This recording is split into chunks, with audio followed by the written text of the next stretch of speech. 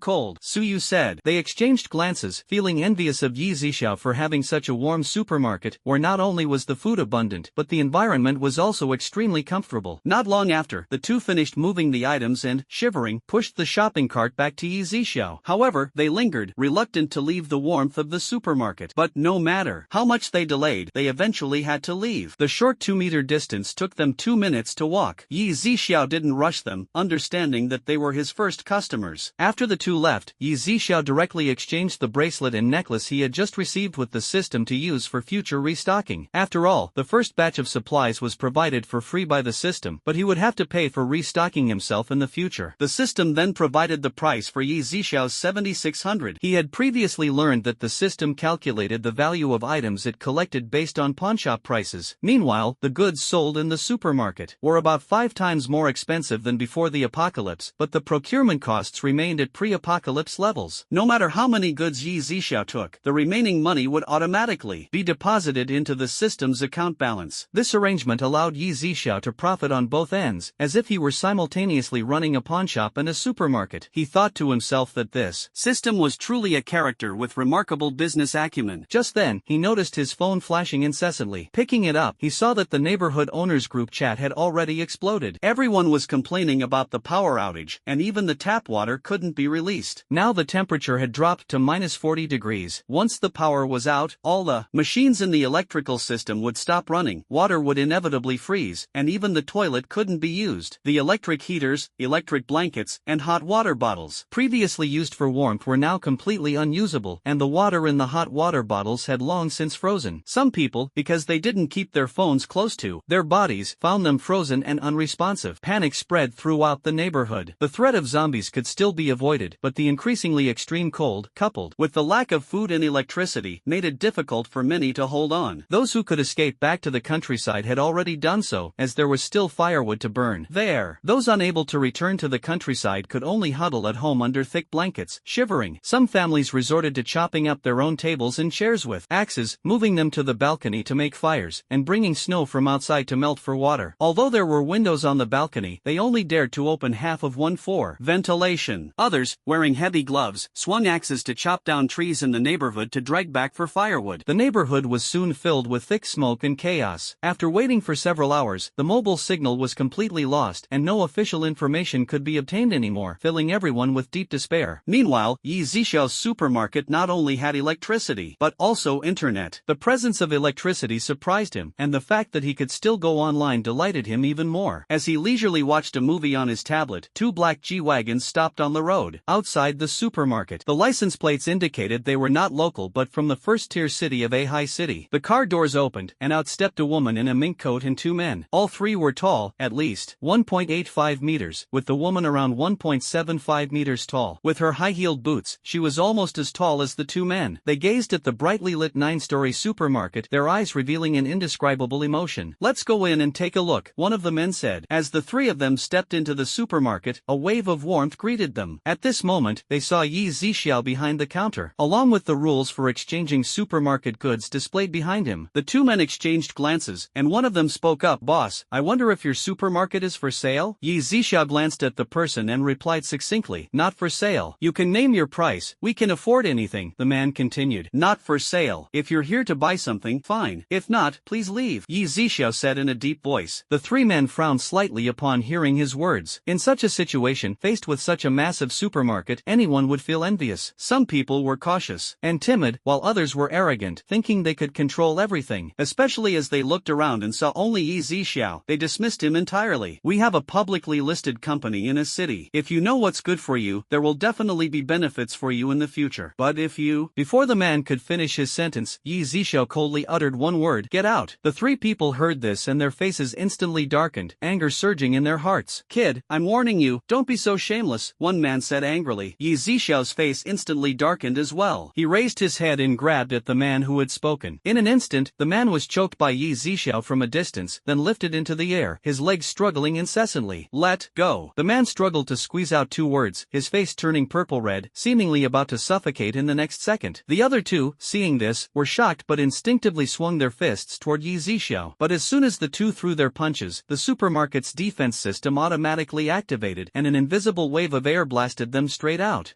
Accompanied by heart-wrenching screams, the two had already crashed heavily onto the concrete ground outside the supermarket. Blood spurted wildly, their faces turned pale, and multiple bones throughout their bodies were shattered, some even piercing into their internal organs. Meanwhile, the man inside the supermarket was still struggling in mid-air. However, in the next second, Yzia exerted force from a distance. With a crisp crack, the man's neck snapped, his eyes bulged instantly, and he lost all signs of life. Yzia then waved his hand, tossing the man out, landing him squarely on top of the other two. This impact worsened the injuries of the two. The woman immediately passed out, while the man continued to writhe in pain. Several minutes later, he barely managed to crawl a meter away, leaving a long trail of blood on the ground, all of it dripping from the corner of his mouth. Yzia did not go out to see them off. With their injuries, they couldn't possibly drive, and with the temperature now dropping to over -40 degrees, their survival time would only be a matter of minutes. Sure enough, in less than 10 minutes, the remaining two had also stopped breathing. Yzia's gaze fell on the two G-wagons outside. A thought crossed his mind, and he found them quite satisfactory. He walked out and stored the two vehicles in his personal space. Passing by the three corpses, he shook his head. For those who insisted on seeking their own demise, he naturally showed no mercy. Just as he returned to the supermarket and sat down, another modified off-road vehicle pulled up at the entrance. A man and a woman got out of the car, one of whom was Yunnan, whom Yzia had encountered earlier. The woman, accompanying Yunnan, brightened up at the sight of the supermarket and started walking toward it. However, after taking just 2 steps, she noticed the corpses outside. Her initial excitement was instantly replaced by caution. The two exchanged a glance, a faint sense of unease rising in their hearts. But when the supermarket's automatic doors opened and Yunnan saw Yzia behind the counter, that sense of vigilance dissipated. "Yzia, is that you?" Yunnan asked in surprise. At this moment, Yzia also recognized Yunnan. After all, this was his first time meeting someone with supernatural abilities. Yzia nodded. "This supermarket is yours?" Yunnan looked around, full of shock. "Yes," Yzia replied. "You know each other?" the woman asked in surprise. "Yes, this is the psychic ability user I mentioned earlier," Yunnan said. "Oh, I remember now." The woman suddenly understood. "Hello, I'm Zhang Kurson, the deputy captain of the Blue Sky Squad, a water ability user." She smiled and extended her hand to introduce herself. Yzia nodded hello but did not reach out to shake Zhang Kurson's hand. He had always disliked being too close to others. Although his mindset had changed somewhat, he still felt a bit resistant. Perhaps it would get better in the future, as growing strength would also make his heart stronger. Zhang Kurson did not say much upon seeing this, merely smiled faintly and withdrew her hand. She appeared to be only around 23 or 24 years old, yet exuded a mature and composed demeanor, with the capable and professional aura of a career-oriented woman. Yunnan, on the other hand, kept observing the supermarket. Although filled with curiosity about it, he was a smart person who knew what to ask and what not to ask, so he remained silent. At this moment, Yunnan noticed the rules of the supermarket and quickly handed the watch on his wrist and the jade necklace around his neck to Yzia. "Take a look at these two items and see how much they're worth." Yzia took them and placed them on the machine, and blue text immediately displayed the price. 26,000 yuan, deal? Yzia asked. "Yes, of course. Under these circumstances, I didn't expect these things to be worth so much. The food we exchanged for will be enough to sustain our team for a long time," Yunnan said happily. At this moment, Zhang Kurson also took off a deep purple jade necklace from her neck, with a phoenix carved on the pendant. "Boss, take a look. How much do you think this is worth?" Zhang Kurson handed the necklace to Yzia. The price appeared as soon as the jade pendant was placed on the machine. 16,000, will you exchange it? Yzia asked. Although the jade material was good, it didn't hold its value like gold. Naturally, the pawnshop's purchase price was much lower. Of course, if it were auctioned or sold to an enthusiast before the apocalypse, the price would be much higher. "Exchange it," Zhang Kurson said without hesitation. "Alright, over there are shopping carts with price meters on them. You can choose freely. If anything runs out, just let me know, and I can restock," Yzia said. Yunnan and Zhang Kurson exchanged a nod. Just as Yunnan was about to start shopping, he suddenly glanced toward the second floor and asked, asked, "Brother Yi, what do you sell on the second floor of this supermarket?" Hearing Yunnan address him that way, Yzia looked up at him. Their eyes met, and Yunnan felt a bit awkward. He quickly added, "This is only our second meeting, so I guess it's fate. I'm 21 this year, so calling you Brother Yi shouldn't be a problem, right?" Although Yunnan spoke without much confidence, fortunately, Yzia nodded, which made him feel relieved. Yzia did not dislike Yunnan, and the title was insignificant to him. At this moment, Yzia finally answered Yunnan's question. "The second floor is temporarily closed." "Oh, alright." Yunnan nodded and then went with Zheng Kursen to pick out food. Staples like rice, flour, and cooking oil were naturally a given, but they also selected quite a bit of ergotu. After all, with the extreme cold and temperatures continuing to drop, drinking some ergotu could help keep them warm. They had brought tens of thousands of yuan with them and were very generous while shopping, grabbing plenty of snacks and biscuits. The dozens of bags of rice and flour stacked in the corner were all loaded into their shopping carts, along with seasonings, hot pot ingredients, milk, and goat milk. Before long, the two finally finished shopping, filling up 5 shopping carts. They repeatedly pushed the carts outside to load the items into their car, filling up the trunk and back seats. Luckily, their car had been modified, otherwise, it wouldn't have been able to handle the weight of so many items, especially the heavy bags of rice and flour. After loading everything, Yunnan pushed the shopping cart back into the supermarket and asked, "Brother Yi, I'm going back to look for some valuable items. You won't be leaving here, right?"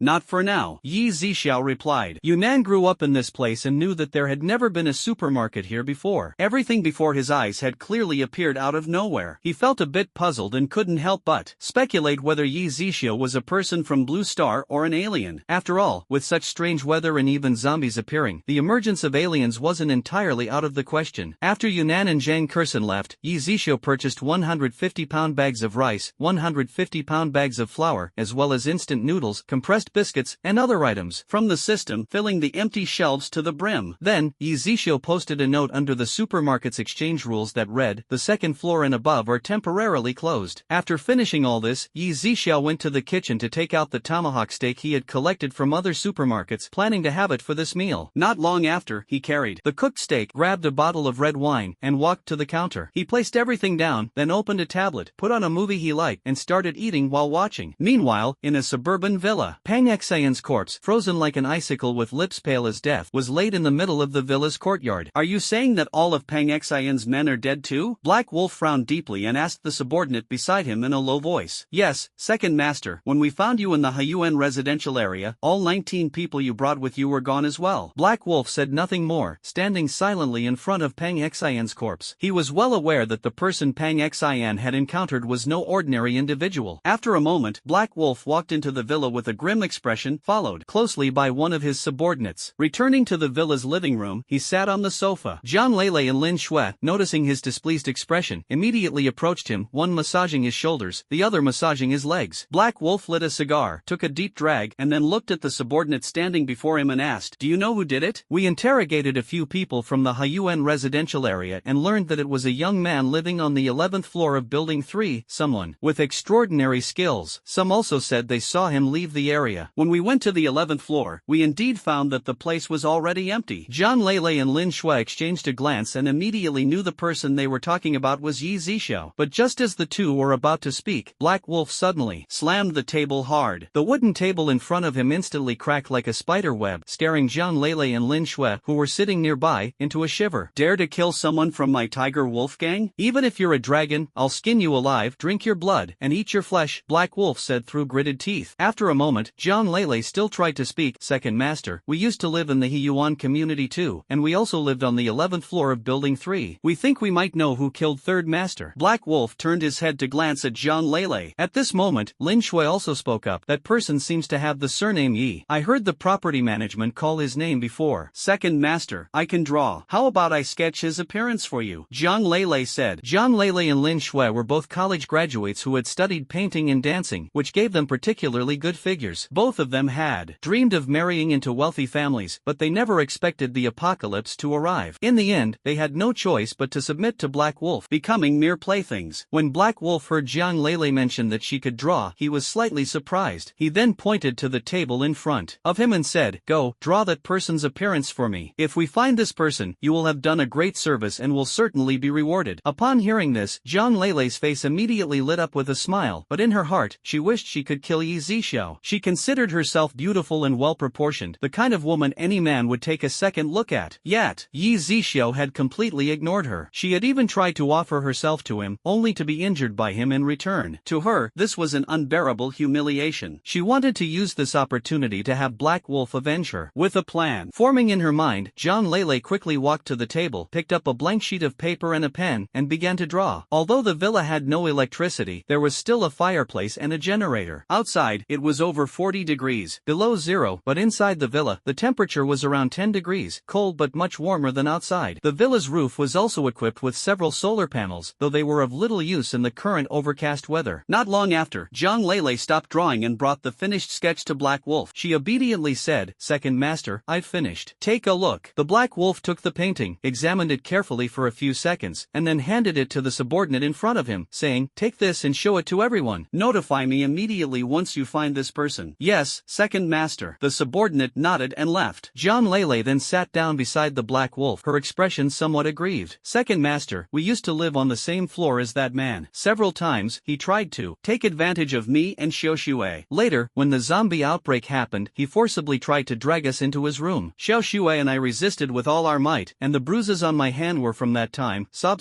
As John Lele spoke, tears streamed down her face. "Second master, if it weren't for you saving us, who knows what would have happened to us when we went back." The Black Wolf's eyes narrowed slightly. He pulled John Lele and Lin Shui into his arms and then said, "Don't worry, second master will definitely avenge you. When the time comes, we'll capture him alive and let you deal with him personally. We'll make sure he begs for life but can't live, begs for death but can't die."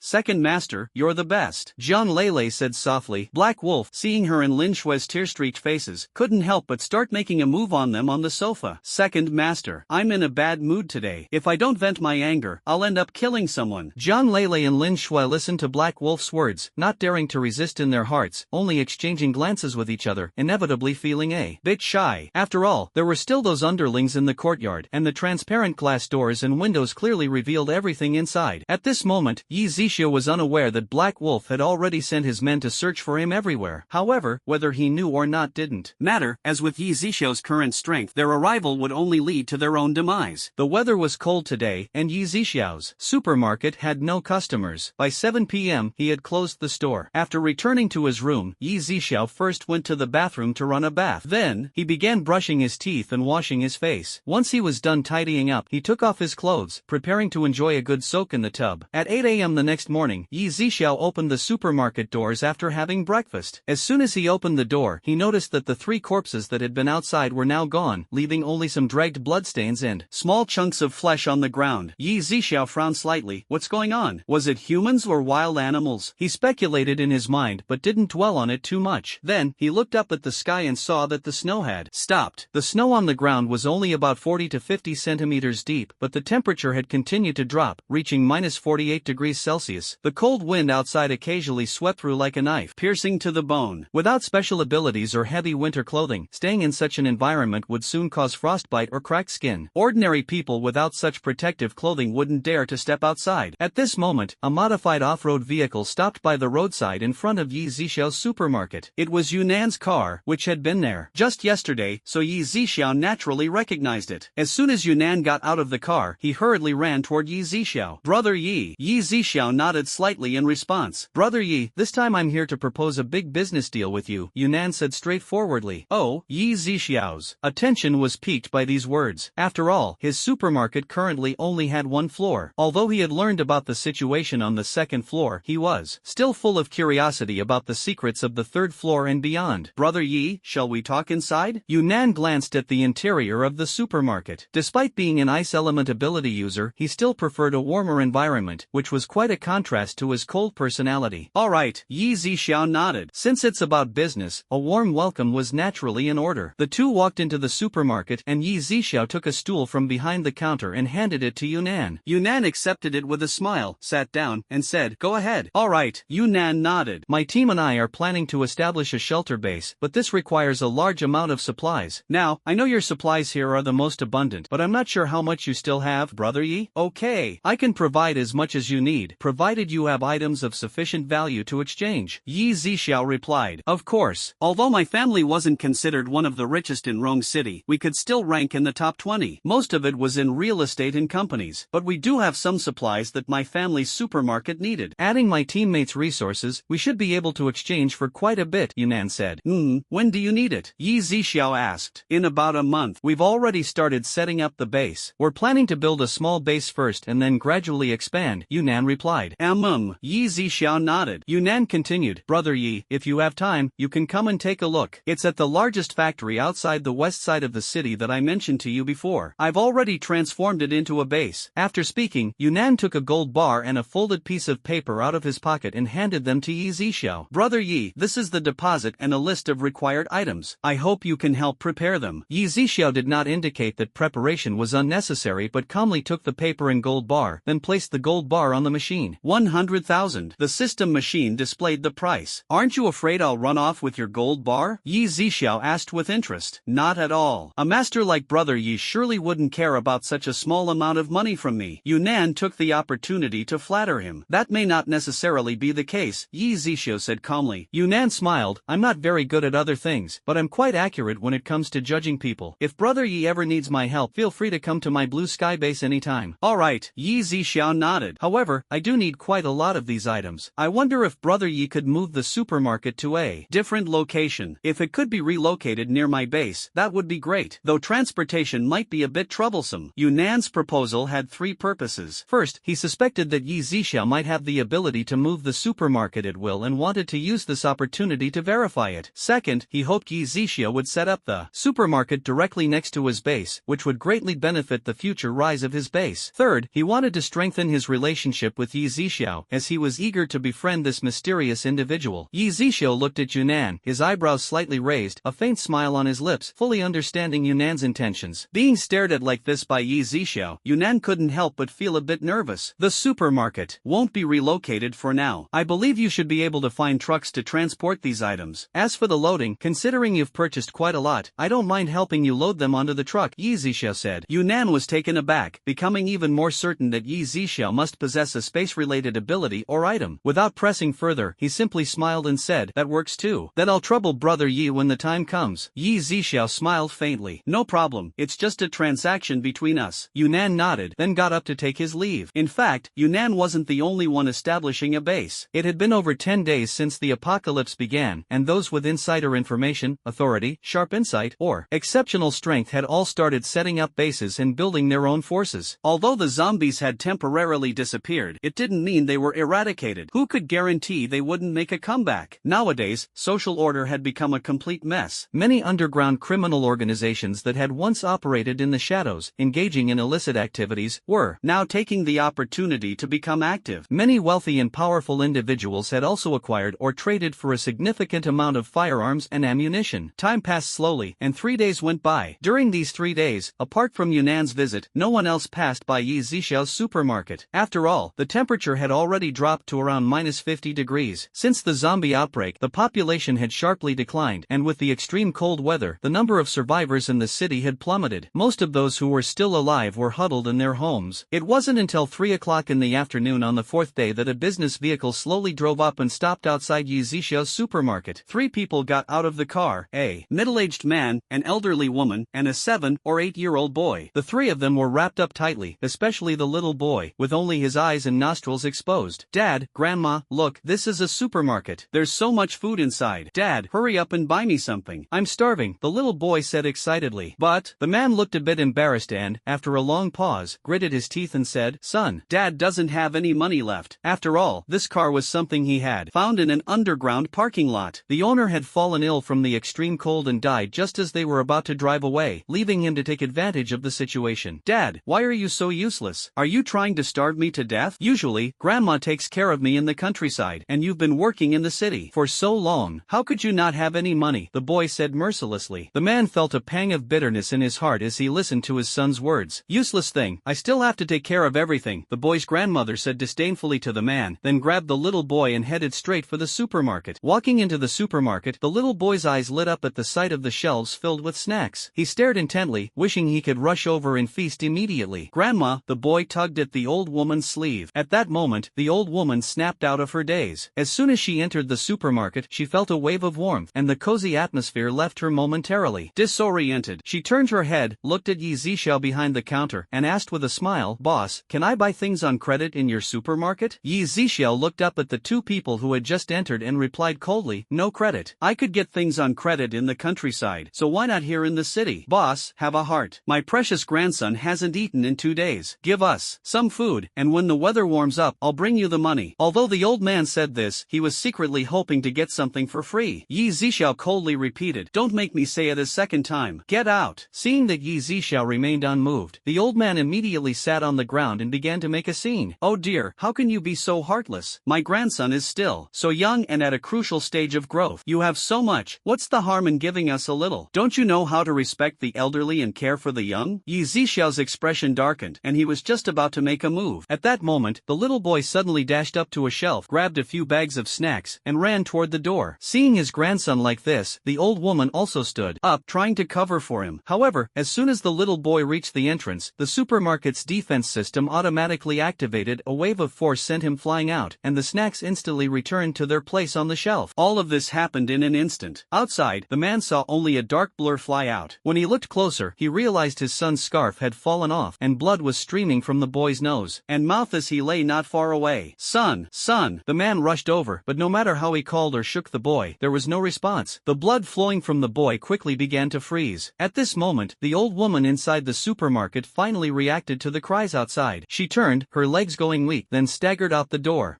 When she saw her grandson's condition, she screamed and fell to her knees. My precious grandson, open your eyes and look at grandma. If anything happens to you, how am I supposed to live? No matter how desperately the boy's father and grandmother wailed and sobbed, there was no waking him. Yzia remained unmoved, continuing to watch his movie as if nothing had happened. After a while, the old woman came to her senses and charged back into the supermarket, shouting angrily, you murderer! You owe me my grandson's life. I'm going to call the police. I want the police to execute you, you heartless monster. Yzia raised his head, his eyes narrowing slightly. Then, with a wave of his hand, the old man was instantly flung out of the supermarket, landing at the entrance. Blood gushed from his mouth, his body suffering multiple fractures. Overwhelmed by the pain, he immediately lost consciousness. The man, seeing this, initially wanted to rush into the supermarket to fight Yzia to the death, but after taking just 2 steps, he hesitated, too afraid to proceed. He could only turn around, holding the two people, and prepare to return to the car. Just then, a white shadow suddenly flashed across the snowy ground at incredible speed, darting in front of the man and snatching away the little boy and the old man. Before the man could react, Yzia had already seen it clearly.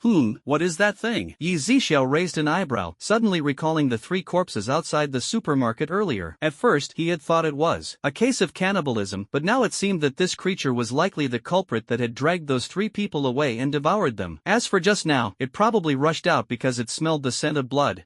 At this moment, the man finally realized that the child he had been holding had vanished without a trace. He looked around in confusion but found nothing, his heart instantly sinking into despair and rage. He ran to the car, grabbed an axe, and charged toward the supermarket. The man believed that all of this was Yzia's scheme. Not only had he killed his son, but he hadn't even left the body for him. At this moment, Yzia had already reached the entrance of the supermarket. Originally intending to see what had taken the corpse, he noticed the man acting recklessly. Since that's the case, let me send you on your way. You can reunite with your family, Yzia murmured to himself. As soon as he finished speaking, the man's steps suddenly halted. His hand involuntarily raised the axe and slashed it toward his own throat. Blood splattered instantly. The man's face was filled with terror, as if he were staring at a demon. Within seconds, he collapsed to the ground in fear, the axe falling alongside him with a resounding clang. Yzia stood at the entrance. Not long after, a white shadow appeared once again. With a swift movement, Yzia positioned himself in front of the white shadow, which immediately stopped, still clutching the man's corpse in its mouth. In just a few seconds, this creature had covered several hundred meters, but fortunately, Yzia was faster. Otherwise, it would have escaped again. Yzia examined the creature, which bore an 80% resemblance to a Samoyed, though its size was more than twice as large. Its white fur blended seamlessly with the snow on the ground, its eyes glimmering faintly with a purple light. Its sharp teeth were firmly embedded in the man's neck, blood continuously seeping out and staining the snow a vivid crimson. At this moment, Yzia observed it with great interest, while it cautiously watched Yzia with its purple eyes. Could it be a mutant beast? Yzia suddenly realized and asked the system. Yes, host. This is a first-tier mutant beast, specializing in speed, bite force, ability, lightning. Receiving the system's confirmation, Yzia's eyes narrowed slightly as he stared directly into those purple eyes. It was his first time encountering a mutant beast. However, in the next moment, the mutant beast suddenly released its grip, and the man's corpse fell from its mouth. Then, Then, it extended its sturdy claws and pushed the corpse toward Yzia. What's going on? What does this mean? Could it think that I stopped it because I wanted to fight over the corpse? Yzia felt a bit helpless. He then pointed at the corpse on the ground and waved his hand, signaling it to leave. You understand, right? Yzia asked. The mutant beast tilted its head, pondered for a moment, then lowered its head to grab the man's corpse and quickly disappeared from the scene. Yzia shook his head with a smile, thinking that this mutant beast wasn't too bad after all. Taking the corpse away saved him quite a bit of trouble. Yzia returned to the supermarket and continued watching movies to pass the time. Before he knew it, evening had arrived. Not only had there been no business that day, but a few troublemakers had also shown up, leaving him speechless. Just as Yzia was about to close up shop, a dark figure suddenly rushed toward the supermarket. The dark figure entered the supermarket and came to a halt. It was a man dressed in black, wearing a black hat and a black mask over his face. The man, panting heavily, said, Boss, please let me hide here for a moment." Yzia glanced into the distance. Although it was already almost completely dark, he could still see a few tall, burly men rushing out from around the corner, wielding long knives and heading in this direction. Judging by their physiques, it was clear they were trained fighters, otherwise, they wouldn't be out chasing someone in such cold weather. "My supermarket only does business. I don't meddle in other people's affairs," Yzia responded indifferently. At this moment, the man noticed the exchange rules of the supermarket behind Yzia. He quickly unzipped his jacket, raised his hand, and forcefully pulled off a necklace from his neck, handing it to Yzia while his eyes kept darting toward the outside of the supermarket. Yzia took the jade necklace and placed it on the machine, which immediately displayed the price. 10,000. "Do you want to exchange?" Yzia asked as usual. "Exchange," the man answered without hesitation. "Alright, you can go pick out supplies now," Yzia said. The man hurriedly ran into the supermarket, his figure completely obscured by layers of shelves. At that moment, several burly men also rushed into the supermarket. As soon as they entered, the dazzling array of goods and the warm environment made their expressions freeze instantly. "Fifth brother, why is there electricity here, and so much food?" one of them asked a man with a knife scar on his face. The scar-faced man immediately surveyed the supermarket, then turned his gaze to Yzia, who was sitting calmly behind the counter. "Did you see anyone come in?" the scar-faced man asked. "I only do business here. If you're buying something, you're welcome. If it's anything else, good luck to you," Yzia said coldly. The scar-faced man narrowed his eyes slightly, the long knife in his hand creaking under his grip. At that moment, one of his underlings stared at Yzia, seemingly feeling that he had seen him somewhere before. Suddenly, the younger man froze and shouted, "Fifth brother, isn't this person?" He seemed to have thought of something but didn't finish his sentence. The scar-faced man turned his head and looked at the younger man beside him, saying, "What did you just say?" The younger man stood on tiptoe and whispered in the scar-faced man's ear, "Doesn't this person look a bit like the one in the portrait second master showed us?" After hearing this, the scar-faced man carefully scrutinized Yzia again. He hadn't reacted at first, but now it did seem quite similar. Although the younger man had whispered, Yzia still heard it. While he didn't fully understand, he thought to himself that with his current strength, even if he encountered someone more formidable, they would be nothing more than a clown to him. "Let's go." The scar-faced man thought for a moment and decided to leave the supermarket. After they had gone far away, the man in black inside the supermarket walked to the door, took off his mask, cupped his hands toward Yzia, and revealed a grateful expression. "My name is Shinja. Thank you for saving me this time. If I ever have the chance, I will surely repay you." "You're overthinking it. I didn't save you. If you hadn't bought anything, I would have made you leave as well." Shinja nodded. "May I know the boss's honorable name?" Shinja nodded again, preparing to leave, but Yzia stopped him. "Wait a moment, you haven't bought anything with your 10,000 yuan yet. It's not convenient to take so many things today. If possible, I'll come back another day to choose," Shinja said. "That's fine, but don't take more than a month, or your 10,000 yuan will be forfeited," Yzia said. "Alright, thank you." Shinja thanked once again before leaving the supermarket. Yzia then closed the door, preparing to wash up and rest. Meanwhile, the scar-faced man returned to the suburban villa. He initially planned to immediately inform Black Wolf of his discovery, but was told by other subordinates that Black Wolf was currently in a room on the second floor. The scar-faced man approached the room, and heard some indescribable sounds coming from inside. He raised his hand to knock on the door but slowly lowered it again. Thinking that Yzia was running a supermarket there and likely wouldn't leave anytime soon, he decided to inform Black Wolf the next morning. Black Wolf didn't wake up until noon. As soon as he came down from the second floor, he saw the scar-faced man pacing back and forth in the living room. "Old Five, what's going on?" Black Wolf asked. At this moment, the scar-faced man turned and saw Black Wolf. He quickly walked over and said, "Second master, I found the person who killed third master."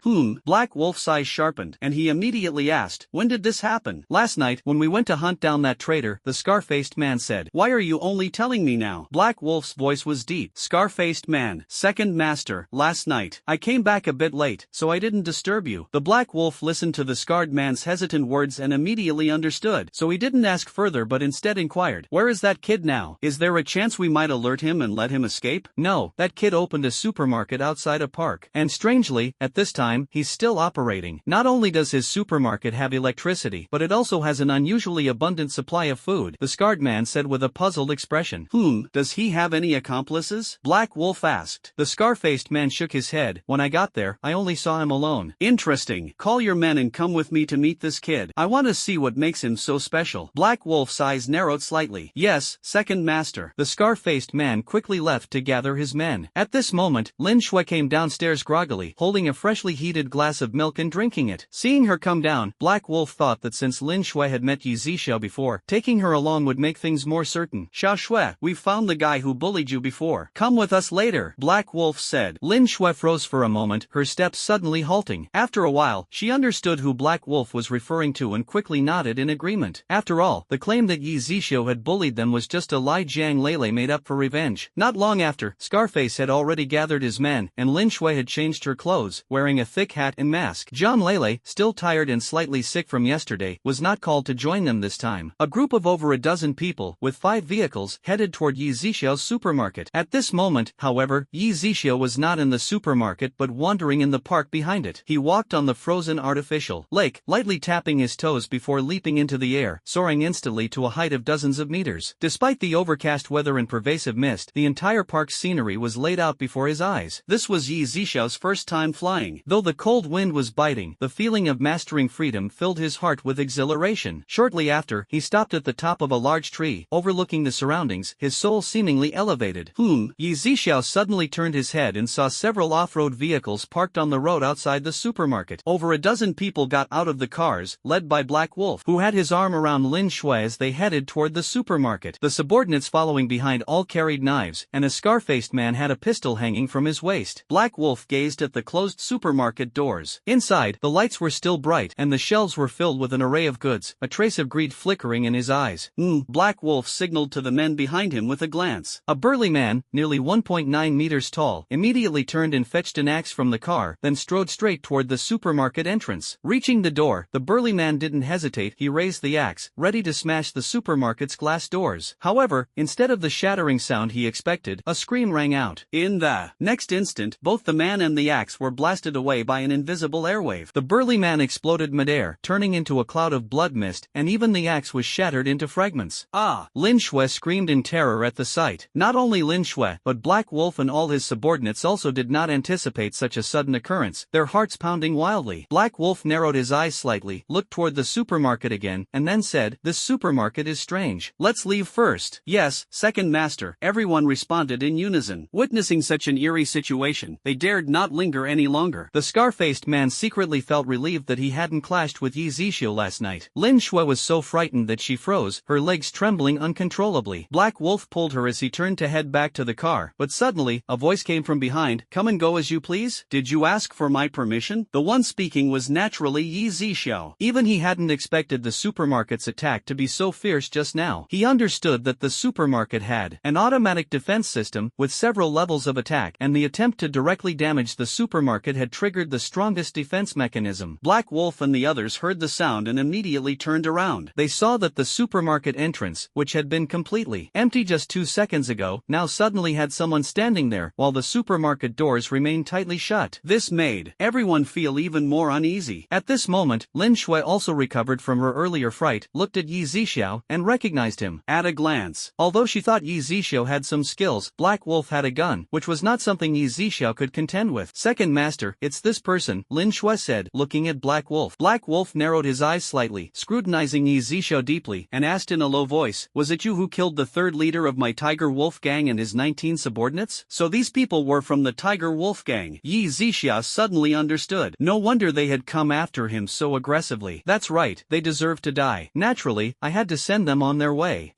They were only here to collect food, yet you killed all 20 of them without leaving a single survivor. Isn't that far too ruthless? Black Wolf said in a deep voice. What is your position in the Tiger Wolf gang? Yzia asked. This is the second in command of our Tiger Wolf gang, Black Wolf. The scar-faced man stepped forward and said, said. So, you're the second in command of the Tiger Wolf Gang. You, a member of the underworld, actually call me ruthless? Don't you find that a bit ironic? Yzia asked with a faint smile. Who exactly are you? Why are you opposing my Tiger Wolf Gang? Black Wolf assumed that Yzia must have powerful backing, perhaps high-ranking officials or enemies of the Tiger Wolf Gang. After all, the Tiger Wolf Gang isn't as simple as it seems. In this third-tier city, it's merely a noticeable small outpost. The gang's leader, Golden Tiger, has long established connections with certain officials in first-tier cities. Both Black Wolf and the earlier Peng Xian are merely the second and third in command of this third-tier city's outpost. The true core lies in City A. Black Wolf felt he couldn't see through Yzia, so he dared not act recklessly. I'm just an ordinary person, that's all. Rest assured, I have no backing, just myself and this supermarket, Yzia replied. The Black Wolf sized up Yzia once again, trying to catch some clues from his expression, but Yzia remained calm, and the Black Wolf couldn't discern anything. You killed 20 of my Tiger Wolf Gang members. Today, you owe us an explanation, don't you think? The Black Wolf said in a deep voice. What kind of explanation do you want? How about I send you all down to join them? Yzia responded coldly. As soon as the words fell, the scar-faced man behind immediately pulled out a pistol and aimed it at Yzia. Although they had just witnessed their companion turn into a mist of blood, they still believed there was some advanced weapon in the supermarket. They thought such a deadly attack could only come from the supermarket being armed. Moreover, they didn't believe such advanced weapons could fire endlessly, as firearms and ammunition have their limits. They simply couldn't imagine any other strange events taking place. The Black Wolf saw the scar-faced man pointing a gun at Yzia and said nothing, which was considered tacit approval. He wanted to see what kind of confidence Yzia had to act so boldly. Yzia looked at the gun in the scar-faced man's hand, lowered his head with a smile, and murmured, then let's give it a try. Let's see if your bullet is faster or my speed is quicker. Courting death. The scar-faced man pulled the trigger. With the sound of a gunshot, Lin Shuayuan thought Yzia would die under the muzzle. She then turned around, holding onto the Black Wolf's arm, and softly said, Second Master, you're amazing. This man humiliated Lele and me several times, and now we've finally avenged ourselves. However, the Black Wolf's gaze was fixed straight ahead, completely ignoring Lin Shui. Not only the Black Wolf but all his subordinates, including the scar-faced man who had fired the shot, were staring ahead in astonishment. Lin Shui, seeing that the Black Wolf was not responding to her, gently shook his arm. Second Master, later we can take this person's corpse back to let Lele know that you avenged us, and then feed his body to the dogs we keep in the backyard. As Lin Shui spoke, she felt immensely satisfied, completely oblivious to the fear in everyone's eyes at that moment. You want to feed my corpse to the dogs? Did I agree to that? Yzia's voice suddenly rang out, causing Lin Shui to freeze. It was only then that she noticed the change in everyone's expressions, and a sense of unease instantly swept over her. Lin Shui slowly turned her head and saw Yzia standing in midair about 3 meters above the ground. This is impossible. Am I dreaming? No, I must be dreaming. How could a person possibly? Lin Shui shook her head as her steps involuntarily retreated. It wasn't just Lin Shui, the same thought surfaced in everyone's mind. This must be a dream. However, the bone-chilling wind and the vivid scene constantly reminded them that everything before their eyes was real. You, who exactly are you? Or are you not even human? Are you a god? Is all of this your doing? Black Wolf trembled as he pointed at Yzia and spoke. Yzia was somewhat speechless. I said, I'm just an ordinary person, and the apocalypse on Blue Star has nothing to do with me. Although Yzia also wanted to kill these people, he preferred to act after they had fallen into despair, adding some fun to this boring life. Yet he hadn't expected to be unjustly labeled like this. Black Wolf and everyone else. Ordinary person? An ordinary person standing in midair? An ordinary person owning such a bizarre supermarket? If it weren't for their fear of Yzia, they would have cursed out every foul word they knew. I'm just a person, not a deity, but whether you all can still be considered human in the future is hard to say. Yzia raised an eyebrow, his tone appearing indifferent. What do you mean by that? Black Wolf felt a bit flustered inside but forced himself to appear calm on the surface. What do you think? Yzia asked with a slightly amused smile. At that moment, Black Wolf cupped his hands toward Yzia and said, You killed the third leader of my Tiger Wolf gang, and earlier, you insulted my woman, but I won't pursue it further. From now on, let's stay out of each other's way. This is where we part. Wishful thinking. Since you're already here, why not have some fun? Yzia said, then suddenly asked, Oh, by the way, you said I insulted your woman. What exactly is that about? Could it be her? Yzia pointed at Lin Shui and then looked at Black Wolf. Lin Shui, seeing this, had a flicker of unease in her eyes and felt anxious in her heart.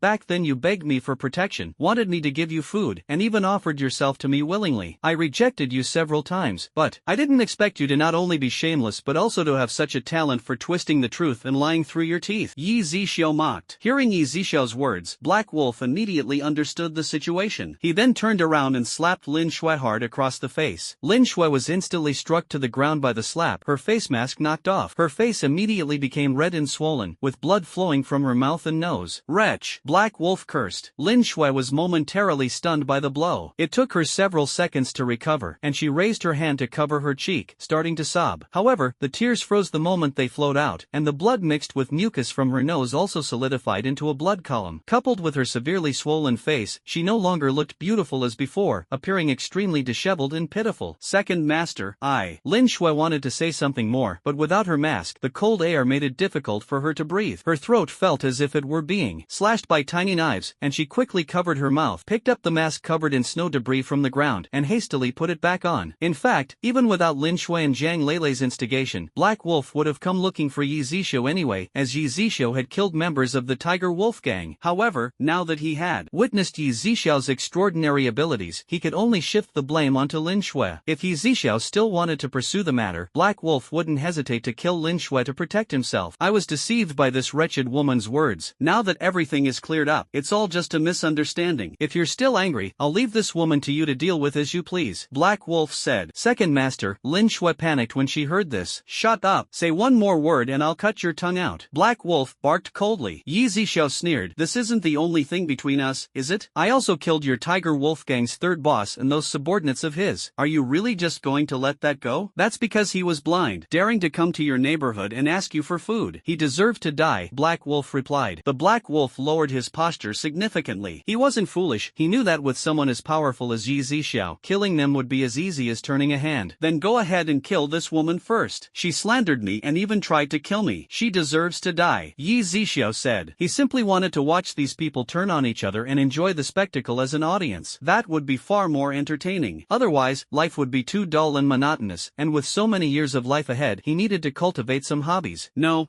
I was wrong. Please don't kill me." Lin Shui heard Yzia's words, her eyes filled with terror. She immediately knelt on the cold ground, kowtowing repeatedly. Yzia paid her no attention. Seeing this, Lin Shui could only turn to Black Wolf and plead, "Second Master, I've served you after all. I beg you, for the sake of the bond we've shared these past few days, don't kill me. I don't want to die." Sigh. Black Wolf shook his head and sighed. "Go in peace." "No, I don't want to die. I can't just die like this. I'll do anything you ask, as long as you spare my life. I'll agree to anything." Lin Shui kept kowtowing, her voice choked with sobs. Black Wolf didn't hesitate any longer. He drew his pistol from behind his waist and aimed it at Lin Shui's head. A gunshot rang out, blood splattered everywhere, and Lin Shui collapsed to the ground, her eyes full of unwillingness and terror before they slowly closed for the last time. "Mr. Yi, I've already killed this woman. Can we go now?" Black Wolf asked, though he felt far from certain. Sure enough, Yzia spoke again the next moment, sending a chill straight through Black Wolf and his men. "Did I ever say killing her would let you leave?" Yzia asked with a smile. To Black Wolf and the others, that smile was utterly terrifying. After all, every one of them had blood on their hands. They were the kind of people others feared. Only now did they realize what a real demon looked like. In that instant, Black Wolf understood there was no way out. He shouted, "Shoot!" Before the words had even faded, the scar-faced man pulled the trigger as well. Bang, bang, bang. Gunshots echoed through the empty space, but in the next instant, they stared in horror as the bullets froze in midair in front of Yzia, as if some invisible force was blocking them. Impossible. How can this be? None of them had expected to provoke such a terrifying existence. "My turn," Yzia said coldly as the dozen or so bullets before him instantly reversed direction. Seeing this, Black Wolf and his men tried to run, but the bullets moved even faster than when they'd left the barrel, instantly piercing through their skulls. In the blink of an eye, all of them fell to the ground, not a single one left alive. Yzia slowly descended, surveying the corpses at his feet before tilting his head slightly to look back. Dozens of meters away, behind a few large trees, a white figure almost blending in with the snow was crouched low to the ground. Its violet eyes blinked as it crept forward, then paused. Yzia sensed that this mutant beast seemed wary of him, so he gestured for it to come over. After all, he needed help dealing with these bodies. The mutant beast seemed to understand. It immediately stood up, becoming a white blur as it darted to Yzia's side. Wagging its snowy tail and blinking its violet eyes, it stared at Yzia. "Go on, take all these away," Yzia ordered, pointing at the corpses. The mutant beast nodded intelligently, then turned around, grabbed a corpse, and quickly ran off. It took more than a dozen trips back and forth to move all the bodies. After the mutant beast left, Yzia returned to the supermarket and checked the thermometer behind the counter, which showed that the outdoor temperature had dropped to -53 degrees Celsius. He then made himself a steaming cup of milk tea, reclining on the massage chair behind the counter while watching a movie. Time passed slowly, and in the blink of an eye, 3 days had gone by. In a suburban villa, Jiang Lele had also learned from Black Wolf's subordinates over the past few days that Black Wolf and Lin Shui had gone to seek revenge on Yzia. She was living comfortably in the villa, with an endless supply of food and a warm environment. Although 3 days had passed without their return, she felt no concern. Enjoying her steak and sipping red wine, Jiang Lele assumed that Black Wolf had already killed Yzia or was torturing him, which brought her a sense of satisfaction. What she could never have imagined was that Black Wolf and Lin Shui were already dead. She merely speculated that Black Wolf had taken Lin Shui somewhere else to enjoy themselves. Over the past few days, Yzia's supermarket hadn't seen a single customer, not even a passing car. Yesterday, the temperature dropped to -58°C, but it didn't fall any further, fluctuating between -57 and 58 degrees. Another week passed and the supermarket remained desolate, with not even a shadow of a person outside. However, starting yesterday, the temperature had slightly risen, now back to -46°C. Although Yzia had been something of a homebody before, even he was starting to feel a bit bored. After all, being invincible left no room for excitement, and over time, it became tedious. Fortunately, a customer finally arrived that day. It was none other than the first batch of customers from when Yzia's supermarket had opened. Li Hao and Suyu. The two stepped out of a large truck, with Li Hao carrying a large black leather bag as he quickly walked into the supermarket. "Boss, take a look at these things and tell me how much they're worth," Li Hao said eagerly, opening the bag and dumping its contents onto the counter. There were more than a dozen boxes in total. Yzia opened them one by one, revealing gold necklaces, bracelets, rings, platinum necklaces, an imperial green jade pendant shaped like a pigeon egg, diamond rings, and a light purple jade bangle of decent quality. Yzia placed these items on the machine in turn, and soon, the price was calculated. "The total price for everything is 1.3 million. Do you want to exchange?" Yzia confirmed as usual. "Exchange," the two replied in unison. Then, each of them pushed 2 shopping carts and began a busy spree in the supermarket. One person loaded up on rice, flour, grains, and oil, while the other went to the shelves to grab compressed biscuits, instant noodles, salt, and various seasonings. Before long, the 2 shopping carts they were pushing were full, so they grabbed 2 more carts and continued shopping. Although the prices were several times higher than before the apocalypse, the budget of over 1 million could still buy a lot of goods. After some effort, they filled 10 shopping carts, spending only about 500,000. While rice, flour, and oil weren't expensive, they took up a lot of space. "You can load these items into your car first and then come back to continue shopping," Yzia suggested, as so many shopping carts in the area were quite inconvenient. "Alright." The two found this feasible and pushed the carts outside. Yzia took the opportunity to exchange all these supplies with the system. He earned a total of 6.6 million. After all, items like diamonds and jade fetch relatively low prices at pawnshops, but their market value is extremely high. Some of them were high-end jewelry with excellent value retention, while the cheaper ones had a much larger price gap. Afterward, Yzia purchased a large amount of supplies from the system mall and restocked the shelves they had emptied earlier. When the two returned to the supermarket with their carts, they were shocked to see that the previously empty shelves were now fully stocked again. They exchanged a glance, speechless and too afraid to ask questions. With their roles clearly divided, they loaded the goods Yzia had restocked into their carts once more. This time, they added some snacks like beef jerky, pork jerky, and pickled chicken feet. After filling another 10 shopping carts, they checked out again, spending roughly 590,000 this time, leaving 210,000 of the 1.3 million still unspent. The two of them, as before, first loaded the supplies into the car, and Yzia once again replenished the goods. When they walked into the supermarket again and saw the shelves filled with goods, the shock in their hearts remained undiminished, even though they had already witnessed it once. Seeing the endless supply of goods in the supermarket, they couldn't help but yearn to buy a few more carloads of food, so they wouldn't have to worry about food anymore. During this period, they had searched almost everywhere they could and only managed to find so many valuable items. Among them were 2 pieces of jewelry they had exchanged for several bags of rice they had previously purchased, taking advantage of the information gap to acquire a considerable amount of food. They began to calculate in their minds but dared not openly declare that they possessed so many supplies, as that would undoubtedly be courting death. They would never be so foolish. No matter what, they had to hide all the supplies as before, leaving some at home, feigning hardship, and then selling a portion at a high price only when absolutely necessary. After more than 10 minutes, the two finally gathered 1.3 million. Once they loaded the items onto the car, they immediately covered all the food with a large black tarp. Then, they returned the shopping cart to the supermarket and left after repeatedly thanking Yzia. Yzia was in a good mood. Today's earnings were decent, having sold 1.3 million worth of supplies, bringing him one step closer to unlocking unlocking the second level, otherwise, spending every day in the 9-story supermarket with his activity range and access to supplies limited to just one floor would inevitably leave him feeling a bit frustrated. After lunch, Yzia wandered outside the supermarket, throwing a few punches to stretch his muscles. At that moment, he suddenly heard a sound coming from afar. With his abilities, his hearing was naturally sharp, and he could hear it even from a great distance. Since this was a newly developed area with no buildings to obstruct the view, Yzia turned his head and saw two people about a kilometer away using a chainsaw to cut down trees. A large truck was parked by the roadside, loaded with timber, and another person was dozing off in the passenger seat. In the current extreme cold, many people had already chopped down all the trees they could find in their neighborhoods to use as firewood, and large trees like these were rare in residential areas. Those who had the means, like these two, would go around cutting down trees to bring back for heating and cooking. Firewood had become particularly important, and good firewood could even be bartered for warm clothing, shoes, or possibly even food. After all, some physically weak individuals were unable to venture out in such low temperatures to search for wood, and the nearby burnable wood had essentially been depleted. These three people clearly hadn't discovered the supermarket here yet, otherwise, in a time of such severe food shortages, they wouldn't be so nonchalantly cutting down trees over there. As one large tree after another fell, they sawed the trees into sections and dragged them onto the truck. After about an hour, the two got into the truck and drove in this direction. It wasn't until they were less than 300 meters from the supermarket that the driver noticed it. At first, he was somewhat incredulous, rubbing his eyes to confirm again before stammering,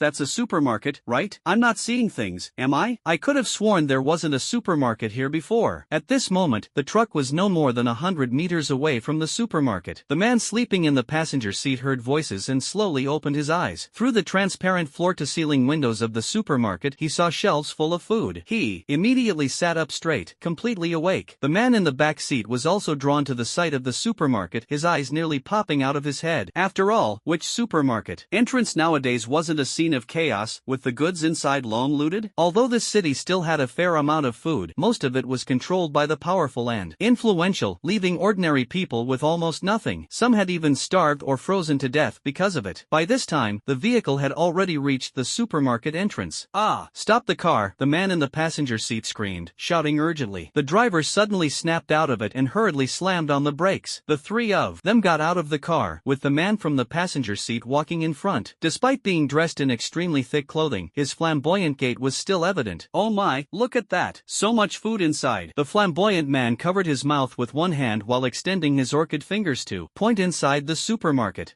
He suddenly noticed Yzia outside the supermarket, his eyes lighting up. "Aren't you Yzia? Ha!" Yzia was taken aback. Although the voice and the way this person walked felt somewhat familiar, he hadn't recognized him immediately because of the thick mask. "Hey, it's me, Lu Man, the flamboyant man said as he removed his mask. It was then that Yzia remembered this was one of his former bosses from before he won the lottery. Lu Man's orientation had always been a hot topic within the company, but Yzia never paid it much mind. In the past, Lu Man had enthusiastically given him milk tea, lunch, and fruit. At first, Yzia thought it was just the boss being considerate, but later he learned the truth from others. Ultimately, he decisively resigned, though Lu Man had tried to persuade him to stay. That job had been Yzia's first, and while it had exposed him to the complexities of human relationships, this particular incident was a first for him. In hindsight, the small episode had left a significant impression on his heart. "Remember now?" Lu Man asked. Yzia nodded. "I knew it. How could Zxiao possibly forget me?" Lu Man laughed, trying to step forward to grab Yzia's hand. Yzia quickly stepped back, but Lu Man was not annoyed. Instead, she turned to ask about the supermarket. "Is this supermarket yours, or are you just helping someone else watch the store?" "It's mine," Yzia replied. "That's wonderful," Lu Man said as she walked into the supermarket, followed closely by the other two. As soon as Lu Man stepped inside, she felt the warm atmosphere envelop her. "Wow, it's so warm." "Zxiao, does your supermarket have a generator?" Zxiao didn't answer. He walked into the supermarket, returned to the counter, and pointed to the exchange rules above his head. Lu Man smiled and immediately said, I have. Speaking, she untied her scarf, took off a necklace from her neck, rolled up her sleeves to remove a bracelet, and finally took off 2 rings from her fingers, placing them on Zxiao's counter. Zxiao placed the gold jewelry on the machine. 15,000, exchange? Zxiao asked as usual. Exchange, Lu Man replied, then turned around and said to the 2 people behind her, go pick something quickly. The 2, hearing this, looked excited and immediately pushed a shopping cart to start selecting items. After entering the supermarket, they also removed their masks. masks. Yzia remembered these two. They used to follow Lu Man around. Both were around 40 years old and seemed to be Lu Man's suitors. They didn't seem to get along well before, but now their relationship appeared to have improved significantly. Judging by the situation, they all seemed to be living together, likely in Lu Man's villa, which left Yzia quite shocked. Seeing Yzia glance at the two, Lu Man smiled and said, "Zixia, these two get along well now, don't they? They used to fight endlessly over me, but now everyone is working together for one family, aren't they?" Yzia was at a loss for words and could only nod casually. "Zixia, how about you come and stay at my villa? They won't mind, and this supermarket isn't safe. Not many people know about it now, but if the news spreads, your safety will." Before Lu Man could finish her sentence, Yzia raised his hand to interrupt. "No need, my safety is none of your concern." Lu Man wanted to say more but ultimately held back, thinking that since she already knew Yzia was here, there would be opportunities in the future. Before long, the two had chosen their items, and the three of them loaded the goods from the shopping cart onto the truck before leaving the supermarket. Just before leaving, Lu Man threw a flirtatious glance at Yzia, which made him feel a wave of discomfort. He quickly took a big gulp of fizzy soda to calm himself. Meanwhile, in a large villa in the suburbs, Jiang Lele was leisurely humming a tune in the bathroom, enjoying the pleasure of a bath. Suddenly, there was a loud bang as the bathroom door was violently kicked open from the outside. A tall, burly man in his 30s with a broad chest and muscular build strode in. "Ah!" Jiang Lele screamed in terror, her shrieks continuous. "Shut up, or I'll kill you," the man coldly reprimanded. Upon hearing this, Jiang Lele immediately covered her mouth, her face full of fear as she looked at the intruder. "Who are you? Why are you in this room?" the man asked in a deep voice. Jiang Lele was still somewhat dazed. Recently, Black Wolf and Lin Shui hadn't returned, and she had been living freely in this villa. The underlings didn't dare to criticize her, as everyone knew she was Black Wolf's woman. She had always stayed on the second floor and had never ventured to the third floor. Today, out of curiosity, she went up to the third floor and discovered a super large and luxurious room with a high-end massage bathtub inside. She decided to take a bath there, but after just 10 minutes, this fierce and menacing man barged in. I'm Black Wolf's woman," Jiang Lele stammered. "He never told you that the third floor is off limits?" The man bent down, grabbed Jiang Lele by the wrist, and dragged her out, throwing her heavily to the ground. "Ah!" Jiang Lele cried out in pain. After a while, she spoke timidly. "He didn't." Before she could finish, Jiang Lele suddenly remembered that during a fight with Black Wolf, he had mentioned something about this, but at the time she hadn't paid it any mind and later completely forgot. As she snapped back to reality and realized she was on the Tiger Wolf gang's turf with so many of their people downstairs, she forced herself to muster some courage. "Who are you? How did you get in here? This is the Tiger Wolf gang's territory, and I'm the second master's woman. Aren't you afraid he'll come after you for revenge for treating me like this?" The man pinched Jiang Lele's chin, his gaze fierce, and his grip was strong enough to make Jiang Lele almost cry from the pain. "Ha ha ha, Black Wolf dares to seek revenge on me? His territory was given to him by me. Without me, he's nothing." Jiang Lele froze, startled, and blurted out, "Could it be that you're Golden Tiger? I have to admit, you do have some brains." Golden Tiger glanced at Jiang Lele. "Tiger Lord." Jiang Lele immediately changed her tone upon hearing this, her voice becoming sweet and coquettish.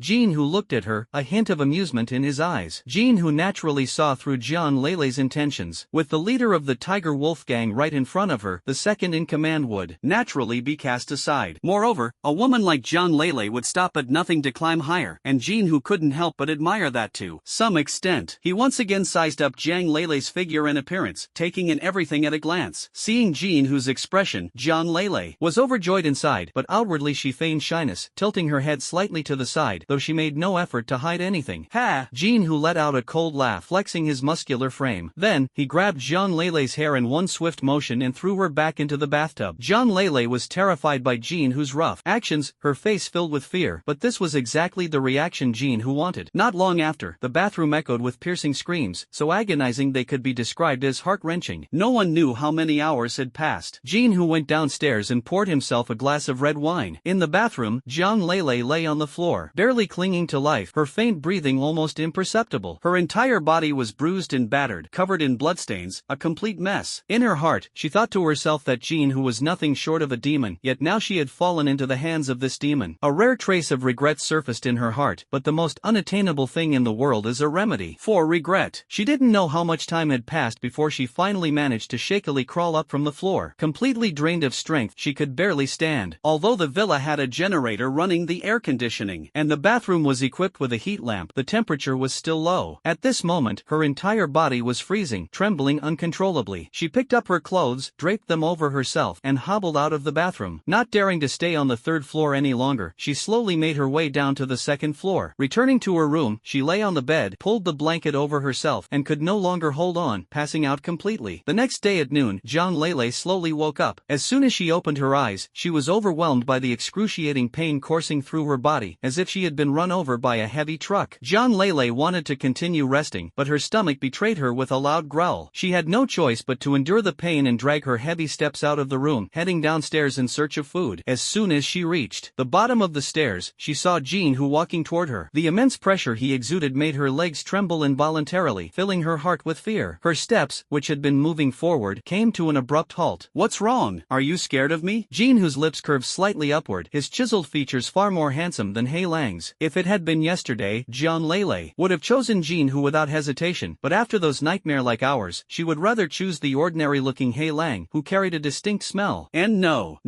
Jiang Lele's lips trembled slightly. Jin Hu stepped forward a few paces, grabbed Jiang Lele's wrist, and dragged her to the sofa, then sat down on the sofa opposite her. Jin Hu crossed his arms, propped up one leg over the other, and studied Jiang Lele, who now resembled a frightened bird. "You, go pour her a cup of hot water," Jin Hu said, looking up at one of his subordinates nearby. "Yes, Master Tiger." Not long after, a subordinate handed a cup of hot water to Jiang Lele. She took it with trembling hands, feeling both thirsty and hungry, and immediately tilted her head back to drink all the hot water in the cup. "Where is Black Wolf now?" Jin Hu asked. Jiang Lele was stunned for a moment, somewhat puzzled, thinking that Jin Hu should know Black Wolf's whereabouts. "Second Master went to seek revenge on the person who killed Third Master a few days ago and hasn't returned yet," Jiang Lele said truthfully. Jin Hu frowned slightly, seemingly pondering something. Jiang Lele suddenly had some suspicions in her heart. Could it be that Black Wolf had encountered some trouble? Otherwise, why would he be gone for so long? And even Jin Hu didn't know where he was. So, she decided to speak up. "Master Hu, I know what the person Second Master is looking for looks like." Jin Hu looked at her again. Jiang Lele immediately stood up, walked to a table in the living room, took a portrait of Yzia out of the drawer, and handed it to Jin Hu. Jin Hu took the portrait, looked at it for a moment, then waved to one of his trusted subordinates who had followed him back from a city not far away. "Feng Yun, send someone to investigate this person," Jin Hu said. "Yes, Master Tiger." Feng Yun respectfully took the portrait and left the villa's living room. At that moment, Jiang Lele's stomach growled again. She quickly covered it, fearing she might annoy Jin Hu. However, Jin Hu reached out, grabbed a pack of cookies from the table, and tossed it into her lap before getting up and leaving. Jiang Lele was momentarily stunned, but after Jin Hu left, she immediately opened the cookies and devoured them ravenously. Jin Hu walked to the villa's entrance, feeling the piercing cold wind, seemingly indifferent to it. 2 days later. At this moment, the temperature had already risen to -39 degrees. Shortly after Yzia opened the supermarket door, 2 modified military green pickup trucks arrived. 2 people got out of the vehicles, one of whom was Xinjia, the man previously chased by the Tiger Wolf gang, who had left a necklace worth 10,000 at Yzia's supermarket. The 2 walked into the supermarket. Xinjia removed his mask and smiled slightly at Yzia. "Boss, do you remember me?" Yzia nodded. "I remember." After all, not many people came to the supermarket, and with Yzia's current abilities, his memory was still quite good. "There are shopping carts over there, you can go pick out items worth 10,000 yuan, Yzia said. "Alright, but I also brought some things this time." "Boss, take a look and see how much they're worth." Xinjia took out 5 gold bars from the backpack he was carrying. Yzia scanned the gold bars on the supermarket machine. 400,000, want to exchange? Yzia glanced at the price and asked. "Exchange," Xinjia answered firmly. "Okay, adding the previous 100,000, it totals 410,000. Xinjia nodded, then turned around and gestured to the person standing respectfully and upright behind him. That person immediately followed and began selecting supplies. They primarily chose rice, flour, oil, salt, and compressed biscuits, which were the top choices for everyone in the apocalypse. Yzia even helped the 2 of them replenish some compressed biscuits midway. When Xinjia saw Yzia conjure up supplies out of thin air, his eyes flickered slightly, but he said nothing. Half an hour later, after filling 9 shopping carts, the total came to exactly 410,000. The 2 of them pushed the shopping carts to their pickup truck and began loading all the supplies onto the vehicle. Shortly after, they returned the shopping carts. Xinjia looked at the person with him and said, "You go to the car first, I'll be out in a moment." "Yes." The man nodded respectfully. After the man left, Xinjia looked at Yzia, hesitated for a moment, and then finally said, "I heard the second in command of the Tiger Wolf gang, Black Wolf, is dead." Yzia looked up at Xinjia, his gaze deep and meaningful. "This was made by you, Boss Yi, wasn't it?" Xinjia asked again. Yzia responded indifferently, "What does it matter if it is or isn't? Don't get me wrong, I have no other intentions. To tell you the truth, I'm with the authorities." Previously, because the Tiger Tiger Wolf gang was smuggling arms, committing murders, and colluding with officials. I infiltrated the gang as an undercover agent. I never expected such a massive disaster to strike the entire Blue Star. After speaking, Shinja let out a heavy sigh. Listening to Shinja's words, Yzia's brows furrowed slightly. He didn't want to deal with the authorities too early, but if it was just a transaction, that would be fine. However, if the authorities started taking an interest in his supermarket, wanting to delve into its mysteries and investigate its origins, the future could become endlessly troublesome. I did kill Black Wolf, but I've always lived by the principle of not offending others unless they offend me first, Yzia said coldly. Boss, by killing them, you've avenged me in a way. Several of my brothers, who went through life and death with me, died at the hands of the Tiger Wolf gang. As Shinja spoke, a trace of sorrow appeared in his eyes. Yzia did not respond, his expression remaining calm. Shinja seemed to sense Yzia's wariness and rejection, so he continued, although I work for the government, I also understand that some matters shouldn't be casually speculated on or probed into, and I certainly won't go around spreading them. Boss, you don't need to worry. Hearing this, Yzia finally nodded. That's good to hear. It's just that the government is currently building shelter bases in certain areas. If supplies are needed in the future. Shinja trailed off. If it's just a transaction, you're welcome. But if you want to ask other questions, then there's nothing I can tell you, Yzia replied. Shinja nodded and said, naturally. Actually, there's one more thing I need to inform you about. The leader of the Tiger Wolf gang, Jinhu, has recently returned to city. See, this man is no ordinary figure. He possesses a significant amount of heavy weaponry and has also awakened lightning-based abilities. Disasters are frequent nowadays, and the zombies have yet to be eradicated. Our officials are overwhelmed, so I hope you will be extra cautious, Shinja said seriously, his heart filled with gratitude. Even though Yzia's actions were purely business-driven, Yzia was naturally aware of the situation. Recently, the authorities had indeed been stretched thin. The previous zombie incidents had thrown many cities into chaos, and numerous related departments had already fallen. The ensuing extreme cold and global blackout had caught the authorities off guard. Even now, the officials were overwhelmed and unable to address the zombie issue in the short term, let alone monitor the movements of the Tiger Wolf gang. Yzia saw the other party's goodwill and nodded, saying, thank you, I will keep it in mind. In fact, as long as he wasn't opposing the authorities, Yzia didn't care much about other forces or zombies. After all, he still had to live on Blue Star, and avoiding trouble was best. If someone from the authorities really wanted to cause him trouble, he wouldn't be afraid either. Then I'll take my leave. Shinja cupped his hands. Yzia watched Shinja's departing figure, a deep meaning reflected in his gaze. Nighttime. At a street corner, a man and a woman were wrapped up tightly, holding a particularly small flashlight in their hands, planning to search supermarkets one by one to see if there were any supplies left behind by others. It's so dark, I'm a little scared. The woman felt fear in her heart. Don't be afraid. If we search during the day, even if we find supplies, we won't be able to bring them back, the man comforted her. The woman thought about the burly man guarding the security booth in the neighborhood during the day, gritted her teeth, and continued walking forward. However, after searching 2 supermarkets in a row, they found nothing to eat except for a lollipop left in a corner. The two continued their search. As they walked to the entrance of an alley, suddenly 3 dark shadows darted out from within. Their clothes were torn, their bodies streaked with blood, and their eyes were a lifeless gray. Roar! Roar! Roar! The zombies howled as they lunged at the 2 of them, leaving the man no time to react. With the sickening sound of flesh and bone being torn apart, the woman screamed in terror, her face frozen in horror as she watched the 3 tier 2 zombies gnawing at her man's neck. Blood spurted everywhere, some even splattering into her eye. In an instant, one of her eyes was stained a bloody red. Ah! The woman reacted, suddenly wanting to escape, but her legs no longer obeyed her. Stumbling, she managed to run a few steps before a second-tier zombie leaped in front of her and bit down. The zombies greedily sucked the blood of the man and woman. Before they could mutate, the 3 zombies had almost devoured them completely. In an instant, the 2 didn't even have the chance to turn into zombies. Shortly after, the 3 zombies headed in the direction outside the city. Outside the city, a street where construction had been halted, originally planned to be developed into an ancient town, but was forced to stop due to the apocalypse. At this moment, the first, second, and third floors of the underground parking lot on the street were packed with zombies. The air was filled with a pungent stench of decay, and the remains of rats and various animals were scattered everywhere. The ground was covered in bloodstains. A few second-tier zombies on the outer circle emitted heat from their bodies. While first-tier zombies were like walking corpses, second-tier zombies exuded a special aura that controlled the first-tier zombies. They possessed independent consciousness and devised ways to survive in such extreme temperatures. Every creature has its unique way of transmitting information, such as language, scent, and various sounds, and zombies were no exception. Although second-tier zombies had a certain level of intelligence, their memories remained blurry, and they always regarded humans as food, subconsciously desiring to kill or devour them. them. Even if they were to regain their memories in the future, this would not change, as they were now a different species. If given the chance, humans would undoubtedly exterminate them. The next afternoon, inside the Tiger Wolf Gang's villa, Fengyun, one of Jinhu's subordinates, stood respectfully in front of Jinhu. Boss Tiger, I've found the whereabouts of that person. He's the owner of a supermarket. However, I feel there's something unusual about that supermarket. Oh, let's hear it. Jinhu appeared quite interested. Today, I used binoculars to observe from a distance for 2 hours and found that there was only him in the supermarket and the shelves were fully stocked with food. However, under such circumstances, even with zombies and extreme cold reducing the city's population flow, if this person didn't have some skills, it would probably be difficult to. Before Fengyun could finish, Jinhu already understood. At this point in time, if Yzia lacked strength, not only would he be unable to hold on to the supermarket, but his life would also be in grave danger. Those vying for the supermarket would surely eliminate him to avoid future troubles. Moreover, Black Wolf had taken over a dozen men to seek revenge on him, and now there was no news at all. Clearly, Yzia was no ordinary character. Later, go directly to the supermarket to procure supplies and gather more information, Jinhu instructed. Yes, Boss Hu. Fengyun nodded, then seemed to recall something and continued. Boss Hu, there's one more thing. Recently, someone in Xirong City has been establishing a shelter base, and it seems the person building the base is also an ability user. Jinhu's eyes narrowed slightly. After a moment, he spoke again. I didn't expect someone to act before me. It seems we need to pick up the pace. Quickly use the satellite phone to contact members in the nearby cities and have them send people over. Jinhu thought for a moment and added, keep sending people to monitor the individuals in this base. If there's a chance to encounter the core personnel of the base, capture them directly. After speaking, Jinhu waved his hand. Yes, Fengyun responded and immediately left. 2 hours later, Fengyun had already returned from the supermarket, with 2 vehicles loaded with supplies. He also detailed the supermarket's rules and situation to Jinhu. Boss Hu, could this person be someone from the authorities? Jinhu stood to the side, lost in thought. After a while, he shook his head and said in a low voice, this person is indeed not simple, but he shouldn't be someone from the authorities. It seems we can consider cooperating with him. The deaths of Black Wolf, Pang Xin, and the others didn't matter much to Jinhu. In his eyes, they were nothing more than a few dogs under his command. His influence spanned over a dozen cities, each with its own second-in-command and third-in-command. If these 2 were gone, he could simply find replacements. Naturally, he wanted to kill Yzia as well, even if only because Yzia had killed a few of his Tiger Wolf Gang's dogs. He also wanted to seize the supermarket, but for now, he had more important matters to attend to and didn't want to complicate things further. First, have someone move these things to the basement, then gather 3 trucks. Later, we'll head to the supermarket to transport supplies, Jinhu said before entering the villa and heading up to the 3rd floor. Jinhu arrived at the 3rd floor bedroom, locked the door behind him, and walked to the bedside. He opened the nightstand, revealing a golden wooden button hidden inside. He pressed the switch, and the nearby wardrobe slowly shifted, revealing a silver metallic door. Jinhu turned the combination lock, and the metal door opened, instantly illuminating the secret room with a warm yellow light. Jinhu stepped inside and found the room to be about 20 square meters. 2 rows of cabinets along the walls were filled with various antique porcelain pieces. On the floor were 3 large boxes. Jinhu walked over and opened all the boxes, discovering that 2 were filled with gleaming gold bars, while the other contained various jewels and several ancient paintings stored in exquisite cases, each a priceless treasure. It's been a long time since I came to see you. Now is the time for you to be of use. Jinhu muttered to himself, a trace of reluctance in his eyes. Then, he walked to the corner, picked up an empty suitcase, and placed 3 boxes containing calligraphy and paintings inside. He added 20 gold bars, then took out 10 boxes of jewelry and put them into the suitcase. Moving to the wooden cabinet against the wall, Jinhu admired the items inside but did not take anything. After all, these were obtained through illegal means, and many were recorded as stolen from museums. Now was not the time to take them out. Half an hour later, Jinhu carried the suitcase downstairs, ready to head to Yzia's supermarket. Before leaving, he called Jiang Lele. Out of fear of Jinhu, Jiang Lele usually hid in her room whenever he was around, not daring to come out. This time, being called by Jinhu, she was extremely reluctant but forced to smile and followed him out of the villa. At this moment, Yzia was leisurely sitting at the entrance of the supermarket, enjoying a peaceful life. Today, the supermarket had sold 130,000 worth of goods, making the day's opening worthwhile. He didn't care who had bought the items. Just as Yzia was savoring the moment, 3 off-road vehicles and 3 large trucks sped toward the supermarket from a distance.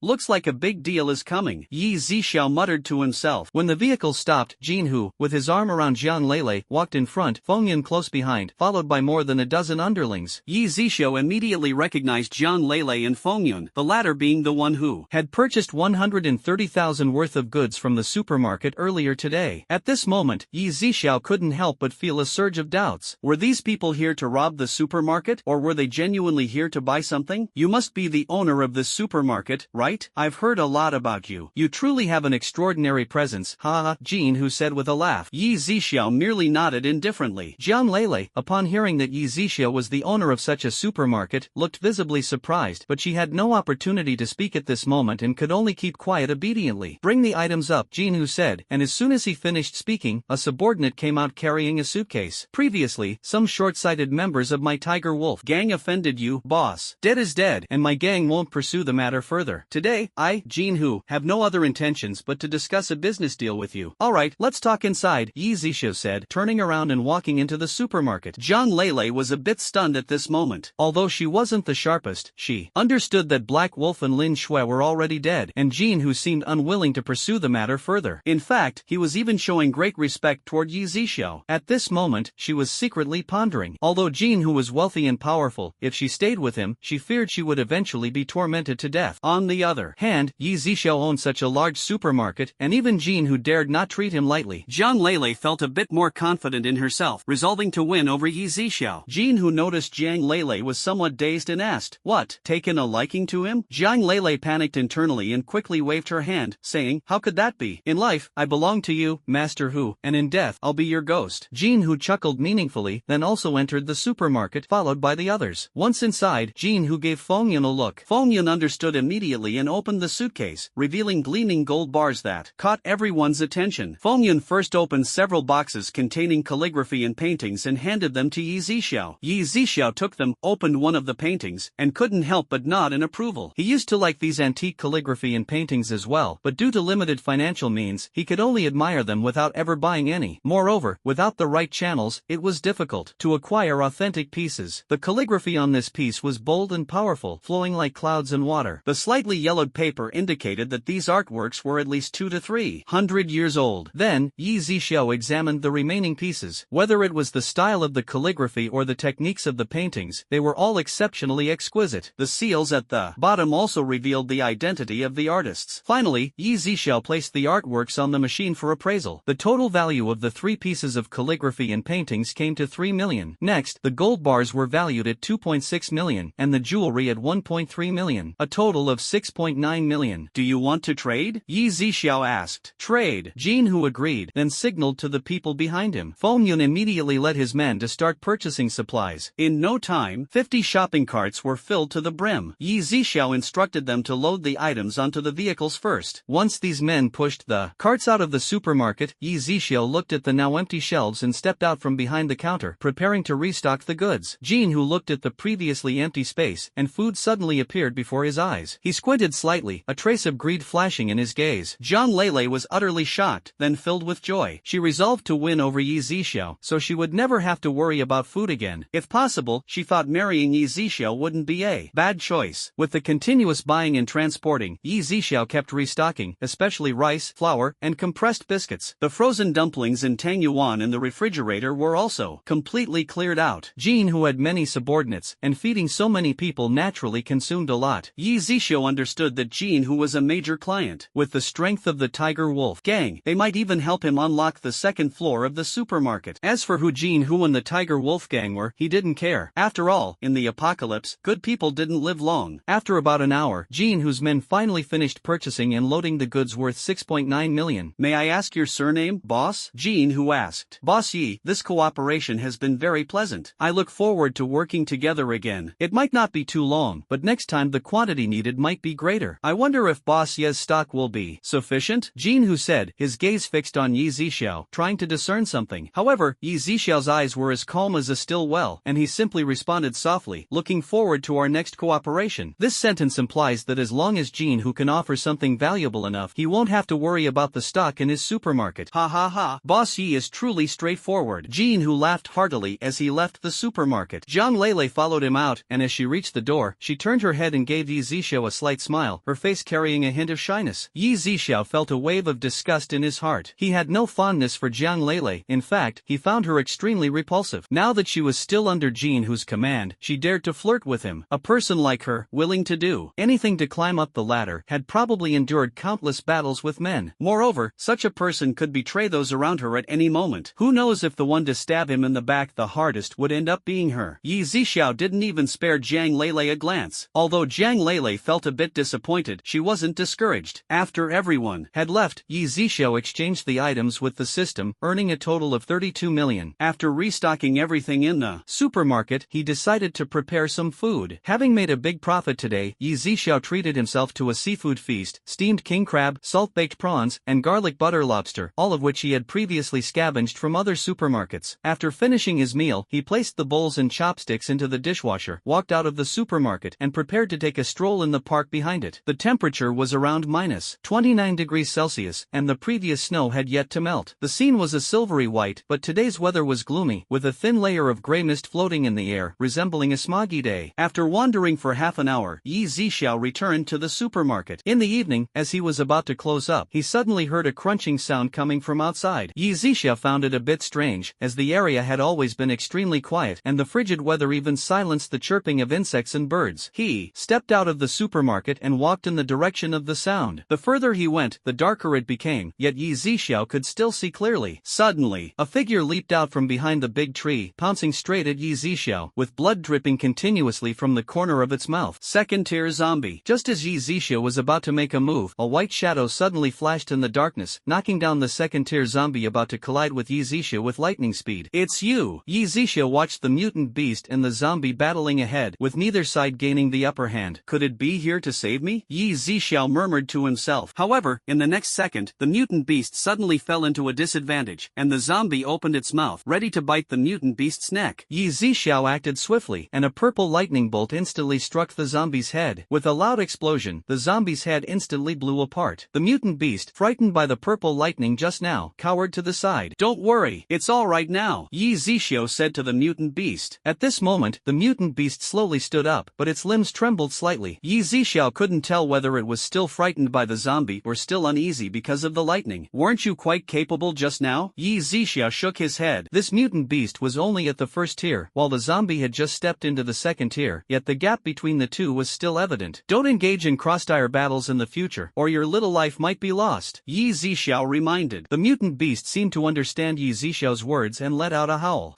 What's that?" Yzia suddenly noticed a thumb-sized gray diamond-shaped object among the pile of shredded meat and bones. Immediately, he reached out, lifted the diamond-shaped object into the air, and used his water-based ability to wash it thoroughly before holding it in his hand. He pinched the diamond-shaped object from the zombie's head with 2 fingers and examined it closely. Its surface was smooth and gleaming. "System, what is this?" Yzia asked. "Host, this is a crystal core. It can enhance the abilities of human espers and mutant beasts." "Oh, so, does that mean I can also use it to improve my strength?" "Yes, host. However, this is only a second-level crystal core, which is of little use to you. With your current strength, you would need at least a 4th-level crystal core." At this moment, Yzia glanced at the mutant beast beside him and noticed it staring eagerly at the crystal core in his hand. "Here, take it. It's useless to me anyway," Yzia said as he tossed the crystal core to the mutant beast. The mutant beast caught the crystal core in its mouth, then took a deep breath, completely absorbing all the energy within the core. Moments later, the mutant beast spat out the crystal core, which had turned from its original gray color to a transparent hue, now covered with cracks. Suddenly, a more powerful aura emanated from the mutant beast, its body instantly growing larger, and its limbs becoming more robust.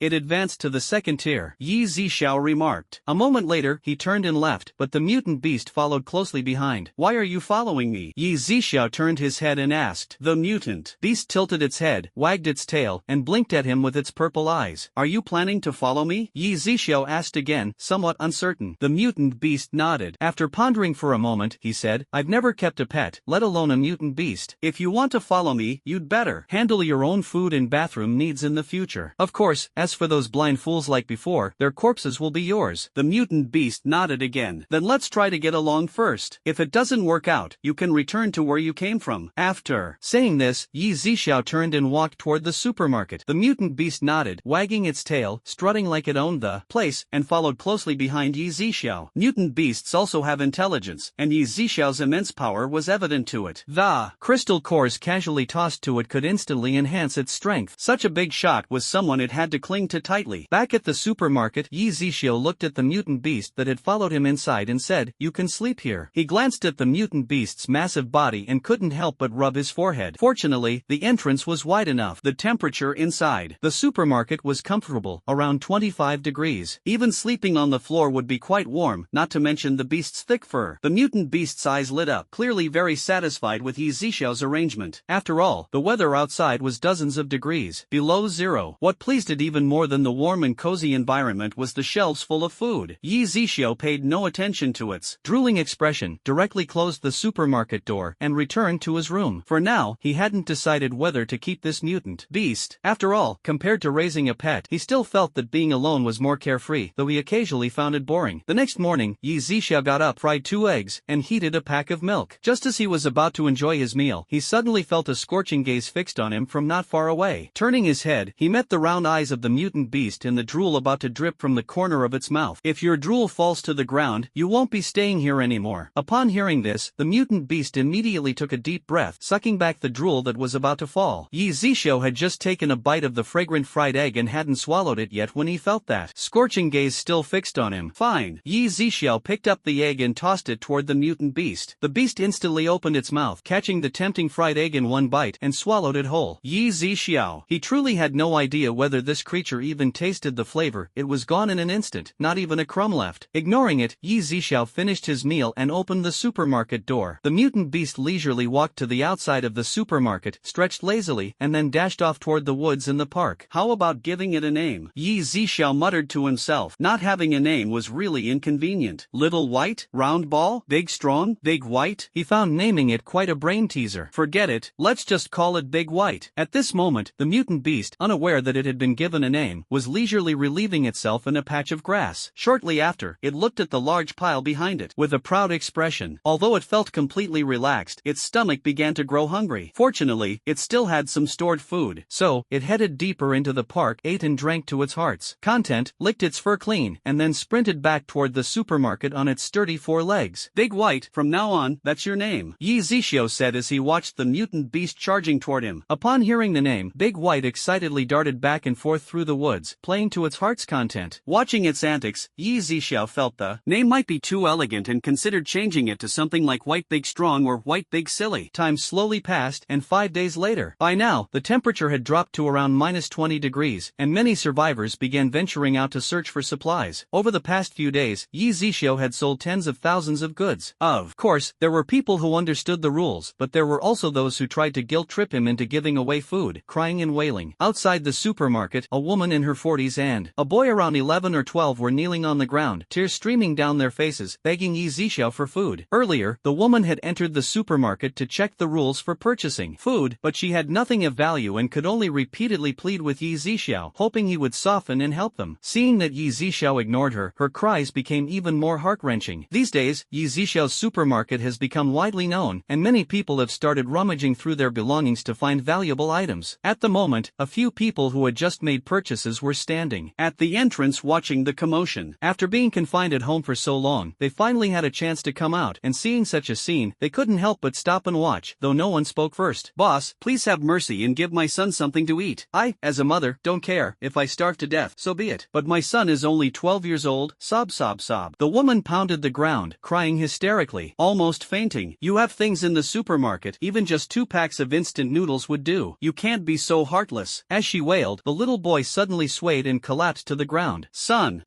what's wrong with you?" The woman immediately began shaking the boy. "It's probably low blood sugar," someone said. "I think he fainted from the cold. Look how little he's wearing." Another person chimed in. "Sister, you should quickly take the child home." The surrounding people offered their comments one after another, but the woman turned a deaf ear. At this moment, she hadn't gotten any food, so how could she be willing to leave? Although the people around were trying to comfort her, none of them were willing to take food out of their own pockets to give to her. Now that there was a supermarket, they no longer resorted to fighting over food. If Yzia's supermarket didn't exist, it would be fortunate if situations of cannibalism didn't occur, let alone giving food to this woman. At that moment, a car sped down the road outside the supermarket. A woman stepped out of the car and, upon reaching the entrance, saw the commotion happening outside the supermarket. She paused, listening to the surrounding people discussing the situation, and quickly understood what had happened. She turned to look at the fainted boy. This child must have fainted from hunger. Someone then looked at the woman and said, "Aren't you Dr. Li Wan from the city hospital?" "Yes, I am Li Wan," the woman replied. A Upon hearing that the woman in front of her was Dr. Li Wan, the mother immediately knelt and kowtowed to her. Dr. Li, you must save my child. Li Wan nodded and quickly entered the supermarket, expressionless, taking out some gold jewelry she had prepared, along with a jade bracelet, and placing them on the counter. Take a look. How much are they worth? Li Wan said coldly. Yzia didn't care and placed the items on the machine. 20,000. Do you want to exchange? He asked. Exchange, but I'll take these first and buy more later, Li Wan said, grabbing a few lollipops and then heading to the milk section of the supermarket to take 2 bottles of milk. When she saw the price, a surge of anger instantly rose in her heart. Li Wan walked to the door but stopped in her tracks, turned around, and said discontentedly, the prices of the items in your supermarket are several times higher than before. You're inflating prices and profiting from a disaster. Can your conscience really be at peace with this? Humph. Yzia snorted coldly and said, no one is forcing you to buy. If you don't want to, you can leave. Yzia certainly wouldn't be polite to someone like her. You. Li Wan was so angry that she pointed at Yzia, unable to say a word for a long time. After a moment, Li Wan gritted her teeth, turned around, and walked out of the supermarket. She handed a bottle of milk to the woman and opened another bottle to feed the little boy, who had slightly regained consciousness but was extremely weak. Before long, the boy gradually recovered, though he still appeared frail and powerless. Quickly take the child and go back. After saying this, Li Wan handed a lollipop to the little boy before returning to the supermarket to continue selecting supplies. Before long, Li Wan finished shopping and prepared to push the cart to load the items into her car. However, as soon as she stepped out of the supermarket, she noticed that the woman was still kneeling on the ground. Why haven't you left yet? Li Wan frowned slightly, looking at the woman and the boy who was shivering from the cold. The woman glanced at the items in her shopping cart, then lowered her head, her eyes filled with greed. Dr. Li, we have nothing left at home. If we go back, we'll probably have to eat wild grass and gnaw on tree bark. I can manage, but my son. The woman spoke as tears streamed uncontrollably down her face. Dr. Li, you have a compassionate heart as a doctor. Please, I beg you, give me some more food. Her gaze was fixed intently on the shopping cart Li Wan was pushing. Li Wan saw the boy whose fingers were red from the cold, and her heart softened. She took out a 20-pound bag of rice from the shopping cart and handed it to the woman. The woman took the rice and immediately raised her hand to give the boy a firm pat on the back. Quickly thank Dr. Li. The boy immediately kowtowed, his mouth trembling from the cold. Thank you, Dr. Li. You should hurry back, Li Wan said, then pushed the shopping cart to her car and loaded everything inside. The others also left one after another, driving their cars away quickly. After all, it was still very cold outside, and they wanted to go home to eat some warm rice. However, no one noticed that the woman pinched the boy's leg hard and whispered, wasted that bottle of milk. After speaking, she snatched the lollipop from the boy's hand and stuffed it into her own pocket. Not long after, Li Wan pushed the shopping cart back to the supermarket. Just as she came out, the woman approached her again. My son can't walk now. I wonder if Dr. Li could give us a ride. Li Wan was stunned, not expecting the woman to suddenly make such a request. Seeing Li Wan hesitate, the woman quickly said, it's not far from here. I'm just worried my son might not have the strength to walk back. If it's really inconvenient, forget it. At worst, I'll carry him back myself. She retreated to advance. Li Wan glanced at the 20 pounds of rice in the woman's hands, then at the 12-year-old boy. She understood in her heart that carrying him back was definitely impossible, especially since the weather outside was so cold. Yes. However, the boy's expression was somewhat dazed. Li Wan didn't pay much attention, thinking it might be because he hadn't fully recovered from fainting earlier. While Li Wan was pondering in her heart, the woman deliberately put on a pitiful look. But no one noticed that in the bushes across the road, several zombies were approaching from afar. Just as Li Wan was about to agree, she suddenly heard a sound coming from not far away. Li Wan and the woman instinctively looked in the direction of the sound, only to see a gray-eyed zombie roaring. It then leaped forward and charged toward them, followed by several first-tier zombies. Ah! The two screamed in unison and immediately scattered. The zombie was getting closer and closer to Li Wan's car. She couldn't get in and had no choice but to run toward the supermarket. But the boy still stood there, motionless. Run! Run! Li Wan shouted anxiously, and the woman had already run to the wall of the supermarket, trembling. At that moment, the second-stage zombie instantly reached the boy's side, then opened its bloody mouth wide and bit down hard. The boy cried out in pain,